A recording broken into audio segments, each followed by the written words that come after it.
Hello, আসসালামু আলাইকুম সবাইকে। কেমন আছেন সবাই? আশা করছি সবাই অনেক অনেক ভালো আছেন। আলহামদুলিল্লাহ, আমি অনেক ভালো আছি। তো এই যে ভিডিওটা, এটা আমাদের সিলেট ট্যুরের ভিডিওটা। এটা আমি অনেক আগেই পোস্ট করার কথা ছিল, কিন্তু সময় স্বল্পতার কারণে ওইরকমভাবে পোস্ট করা হয় নাই। তো আজকে চিন্তা করলাম যে ভিডিওটা পোস্ট করে আপনাদেরকেও দেখাই। তা আমরা যখন সিলেটের উদ্দেশ্যে রওনা দিয়ে আসলে অনেকগুলো ক্লিপই আমাদের মিস্টেক হয়ে গেছে। তো আমার কাছে যেগুলো ছিল এগুলো দিয়ে এই ভিডিওটা বানানো হইলো। তো আমরা এই যে রাস্তাটা দেখতেছেন, আমরা এই মূলত আমরা যাইতেছি হামাম ঝর্ণায়। সিলেটের এদিকে শ্রীমঙ্গলের দিকে ভিতর দিয়ে হামাম ঝর্ণা আছে একটা, খুব ভালো, অনেকে যায়। তো আমাদের যে অ্যাডভেঞ্চার যে করছিলাম আমরা, আমাদের সুন্দর একটা অভিজ্ঞতা হয়েছিল ওই দিন। রাস্তাটার ভিউটা কিন্তু অনেক সুন্দর, ঠিক না? অনেক সুন্দর রাস্তাটার ভিউটা। যাইতে থাকি, দেখি সামনে কিরকম। বাইকটা চালাই খুব ভালো লাগছিল। এদিকে রাস্তাটা একদম ফ্রেশ, সুন্দর রাস্তাটা এদিকে। ওই দিক থেকে এসে এখন আমরা হামাম ঝর্ণার খুব কাছাকাছি চলে এসেছি। যে রাস্তাটা, এটা ওইরকমভাবে ভালো না, রাস্তাটা একটু ভাঙাচুরা ছিল। যে ট্রাকটা দেখতেছেন, ট্রাকের মধ্যে যতগুলো মানুষ আছে সবাই হামাম ঝর্ণায় যাইব। ওরা ট্রাক ভাড়া করে নিয়ে আইয়া পড়ছে ওদের এলাকা থেকে, আবার যেখান থেকেই হোক।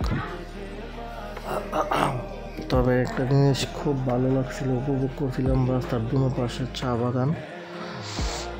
যেদিকে তাকাই শুধু চা বাগান আর চা বাগান, সবুজের সমারোহ।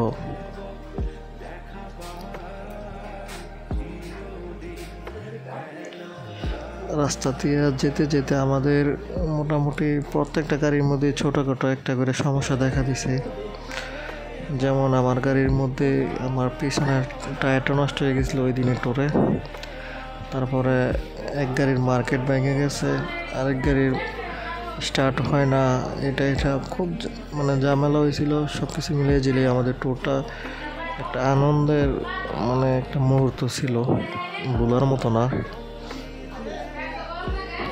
মোটামুটি চা বাগানের দিকে আইসেই পড়ছি, চা বাগান পাস করে তারপরে একদম যে জায়গায় যাবো, ইন্ডিয়ার বর্ডারটার মধ্যে আর কি হামাম ঝর্ণাটা অবস্থিত। একদম ঝর্ণার উপরের সাইড হচ্ছে ইন্ডিয়া, নিচের সাইড হচ্ছে বাংলাদেশ। এরকম জায়গায় যাবো আর কি আমরা। তো আপনাদেরকে দেখাবো, একটু ওয়েট করেন, অপেক্ষা করেন, দেখাবো আপনাদের।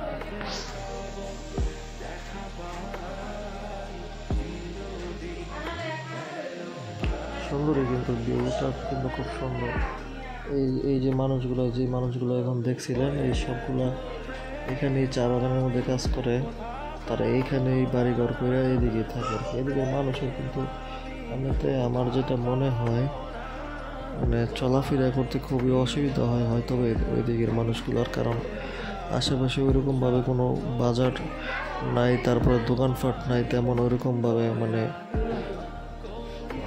আমার মনে হয় না এরা সব দিক দিকে কষ্ট করে। আচ্ছা, যাই হোক, আমরা একটা গেটের এদিকে আসছিলাম। এই যে গেটের এই কাকায় আমাদের সবার নাম ঠিকানা, তারপরে 3টা বাইক নিয়ে এসে বাইকের ডকুমেন্টগুলো যেন খুঁজে পায়, লিস্ট করছে। যদি ইনকেস কোনো কারণে আমাদের যে বাইক মিস্টেক হয়ে যায়, যে বাড়িতে জমা রাখছি, তারপরে এই বাড়ি থেকে গার্ড নিয়ে আমরা হামাম ঝর্ণার উদ্দেশ্যে রওনা দিব। তো সবাই হামাম ঝর্ণার উদ্দেশ্যে বেরোয় যেতেছি আমরা। ঠিক আছে, আমাদের বাইকগুলোর যে তালা মাইরা তারপর আমরা রওনা দিব। ফাইনালি কিন্তু আমরা সবাই উঠতেছি, পাহাড়ের মধ্যে উঠতেছি আস্তে আস্তে, সবাই উপরের দিকে যাইতেছি আস্তে আস্তে। কিন্তু আমরা ঝর্ণার দিকে এগোইতেছি। দেখেন কি সুন্দর, পরিবেশটা কত সুন্দর ছিল ওই দিন। আসলে আমরা খুব উপভোগ করছিলাম। একদিক দিয়ে আমরা উপভোগ করছি, আর অন্য দিক দিয়ে আমাদের খুব কষ্ট হয়েছিল। সব কিছু মিলিয়ে দিলে অ্যাডভেঞ্চার ট্যুরটা খুব ভালো হয়েছিল আমাদের। এই ট্যুর দিয়ে তো আমি বাড়িতে আইসা 3 দিন হাত পায়ে লড়াইতে পারছিলাম না, প্রচুর ব্যথা করছিল। এই যে আমরা এই জায়গায় রেস্ট নিয়েছিলাম, কারণ একটা না তো 2-3 ঘন্টা রাস্তা হাঁটা যায় না, আবার পাহাড়ের উঁচু চূড়ায় যাইতে হয়, আবার নিচের দিকে নামতে হয়।